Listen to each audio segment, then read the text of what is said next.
You're useless and at the bottom of the barrel. You're fired today. It's better to use a newbie who graduated from a prestigious university than you." Mr. Sawyer was grinning smugly. I couldn't hold it in any longer after being told that. "Understood. Thank you for everything up until now." After saying my goodbyes, I left the workplace. This was the turning point that led to Mr. Sawyer's downfall and my step towards a new life. My name is Brian. I'm a regular office worker in my 40s. After graduating from a local university, I joined a local company and worked as a salesperson for a precision equipment parts manufacturer. Since I was a newbie, I worked hard and now I'm at the top in terms of performance. Work and family are going well, and I'm working hard with the support of my kind wife. Thanks to her, I was able to become a manager before any of my peers. The person who raised me to be this way was my boss, Mr. Foster. But Mr. Foster is already in his 60s. Hearing that he would retire this year, I went to say my final farewell. I'm very grateful for everything. It'll be lonely without you, Mr. Foster. From now on, Brian, you'll be leading the sales. Do your best. I'm rooting for you. Yes, I will do my best. Mr. Foster patted me on the shoulder and smiled as if to encourage me. A new manager will be coming soon, Brian. I'm sure you'll do well. You have a lot of trust from your subordinates.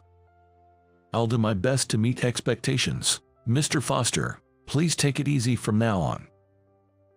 Thank you. It was quite sad to see Mr. Foster, who was like a father figure at the workplace, leave the company. But I vowed in my heart to lead my subordinates like Mr. Foster did. The new manager arrived the following week. He came from the headquarters, so he didn't know much about this region. But since he was an elite graduated from a prestigious university, we were expecting a great person. Mr. Sawyer, nice to meet you. I'm Brian, a manager here. I look forward to working with you. Which university did you graduate from, Brian? I graduated from Towson University here. Hearing my answer, Mr. Sawyer smirked.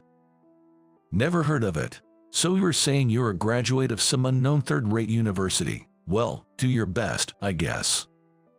I was internally frustrated by Mr. Sawyer's condescending attitude. But I love my current job, so I decided not to worry too much about it. I was concerned about the arrival of a manager with strong quirks, but I thought it would be fine as long as I continued working as usual. However, my expectation was quickly betrayed. Mr. Sawyer, not familiar with this region, began to drastically change our dealings with existing clients, calling them cozy relationships. Moreover, sticking to this is how we did it at the headquarters. He assigned us ridiculous tasks with his unique theories. Mr. Sawyer, the previous method was much easier for that task. Don't be cheeky. Don't go against me. I am the department head. I didn't mean to oppose you. I thought I was giving helpful advice, but it seemed to have only angered Mr. Sawyer.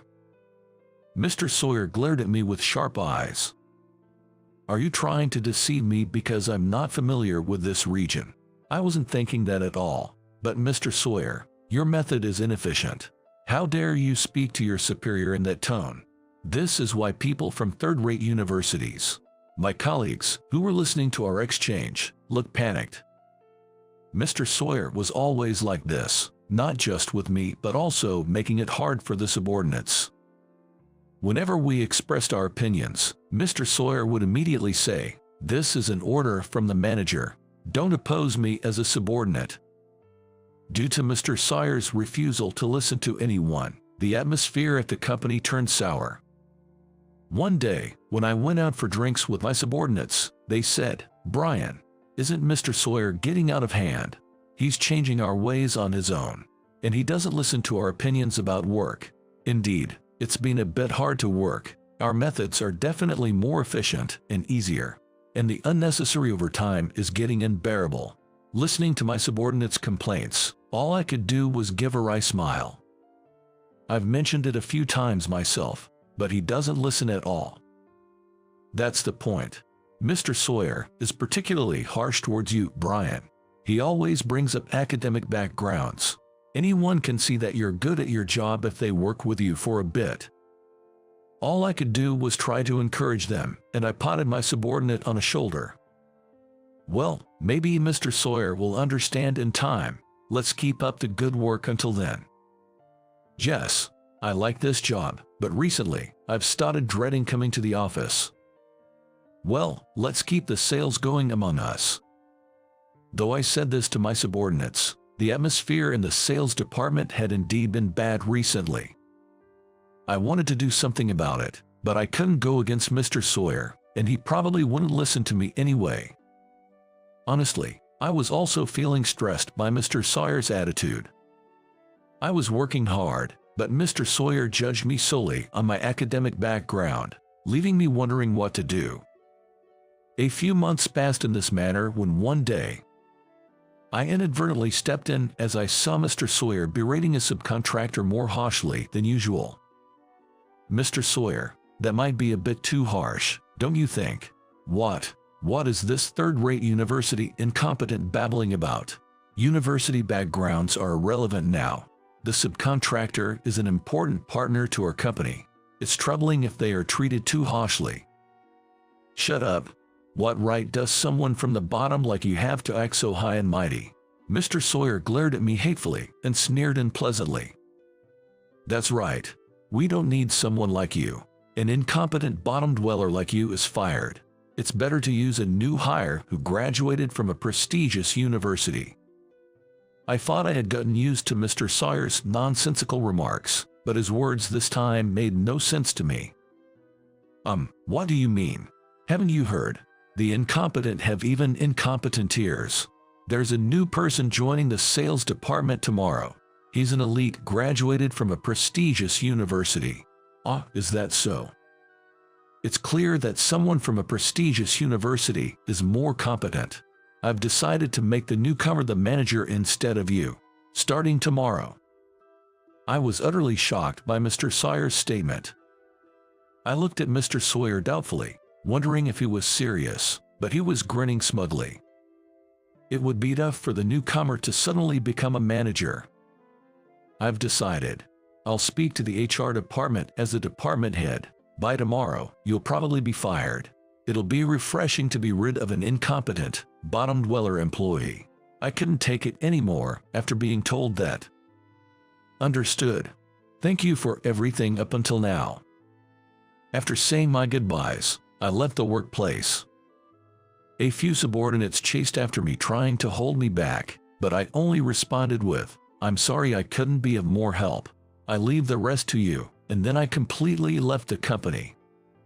My subordinates might have thought of me as cold for leaving so abruptly. But I decided that nothing good would come from Mr. Sawyer and me, as the manager, continuing to clash. Moreover, the rumors about the newcomer from a prestigious university being truly competent had reached me. If such an outstanding person was coming to support the sales department, I decided to leave the company with my regrets in check.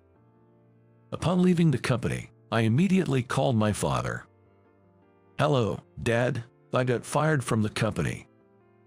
"Oh, is that so? You've worked hard until now." Since Mr. Sawyer's arrival, I have been telling my father that I might quit my job. When I called to tell him, surprisingly, my father immediately told me to come to his company. So, right after resigning, I headed to the company run by my father. When I say my father's company, it's actually now my brother who has taken over as president, and my father has stepped down to the chairman position. Initially, after my graduation, I was suggested to work in sales at my father's company, but wanting to experience the rough waves of society first, I chose to work at a local company for some social experience. My father, who had listened to my whims, offered to re-employ me at his company. In fact, I had been approached a little while ago about joining my father's company.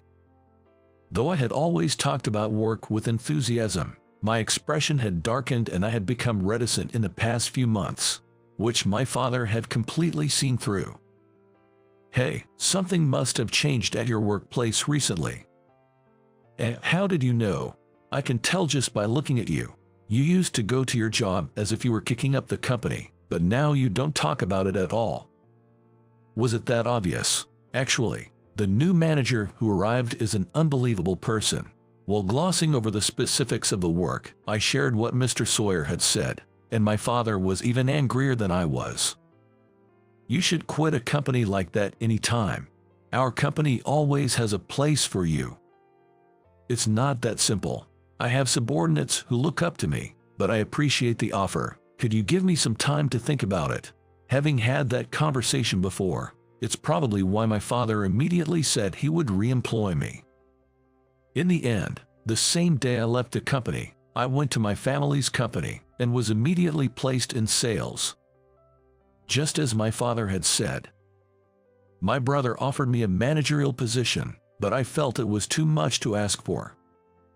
I'm a newcomer to this company, so I'll join as a regular employee. In fact, my father's company is a major precision equipment manufacturer. That is, it was a major client of the company where I used to work. As a salesperson who used to work for a parts factory that was a supplier, I vowed to work for my father's company, making the most of my knowledge. I thought about how I could repay my father and brother for everything they had done for me. The next day, I immediately went on a round of greetings to suppliers and clients with my new boss, Ryan. Among them was, of course, the company I had worked for until the day before. Knowing the situation, Ryan offered to skip it, considering my feelings. But I insisted it was fine and headed straight to my former company. As expected, my subordinates were quite surprised to see me as a new Kodak person from the client side.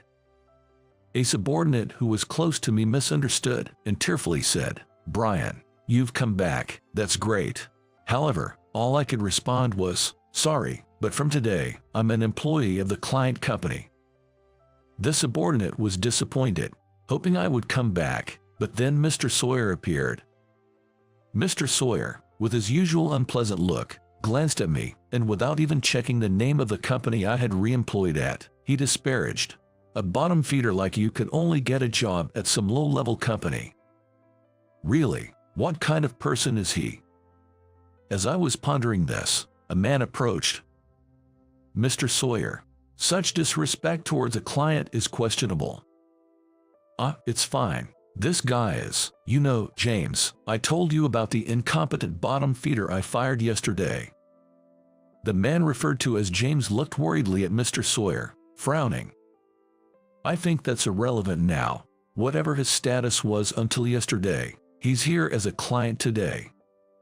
"Maybe so, but we don't need to deal with a company that employs such incompetence. Send him away quickly." Mr. Sawyer. It seemed that James was the new manager who had taken over my position. The elite from prestigious university that Mr. Sawyer had mentioned. Unlike Mr. Sawyer, this person appeared polite and certainly intelligent. Hearing this exchange, I felt relieved, but Ryan, appalled, spoke up. "We came here today to introduce Brian, the new Kodak person, but isn't this disrespectful?" "I know him, so no need for introductions. Besides, we won't be dealing with your company." "In that case, shall we consider our business dealings with your company terminated? I don't want to associate with a company that hires incompetence." After stating this, Mr. Sawyer waved me off rudely. "Come on, get out. I have no intention of dealing with someone like you." Are you sure about terminating our dealings?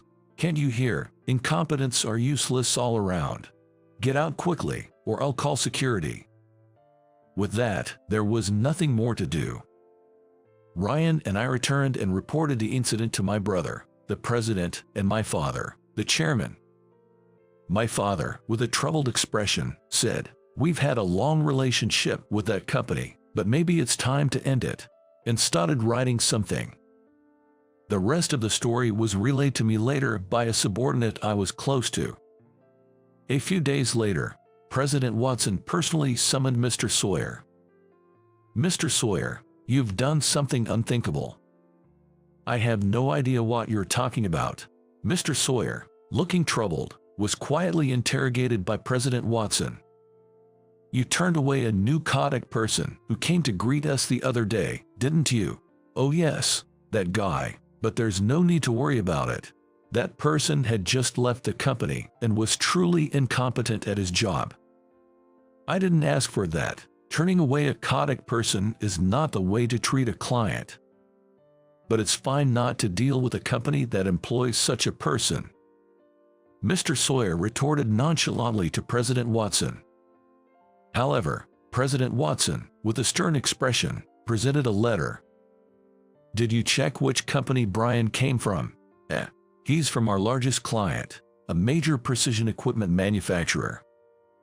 Upon hearing this, Mr. Sawyer turned pale and began to tremble. "No, that can't be. Brian is competent. He got rehired by such a renowned company. That can't be. That's not possible." Mr. Sawyer, trembling, started reading the letter President Watson was holding. And as he understood the content, his face turned pale and he began to shake. The letter stated that there would be a permanent halt in dealings with the major client. And Mr. Sawyer was the reason for it. "Why, I didn't do anything. Read it carefully. It's written that you turned away Brian and unilaterally declared a halt in dealings from your side." "What? Of course, my father was the one who sent that document, and I was the one who provided the information. Deals with my father's company accounted for 30% of my former company's total dealings. Therefore, not being able to deal with us would be a significant loss. Based on this, I had James conduct interviews with the subordinates. It seems you've been giving unreasonable orders and verbal abuse for some time." "No, I never. Maybe I got a bit too passionate in my guidance and went too far.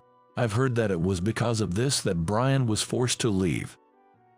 Mr. Sawyer, glared at by President Watson, began to desperately make excuses while his mouth trembled. "That's not true. That incompetent Brian is trying to set me up. It's not just Brian. Other subordinates have also reported verbal abuse and terrible behavior from you." Presented with evidence by President Watson, Mr. Sawyer collapsed to his knees. Watching Mr. Sawyer, President Watson declared calmly, "Mr. Sawyer, as of today, you will relinquish your position as department head." Upon hearing this, Mr. Sawyer covered his face with both hands and started shaking, crying.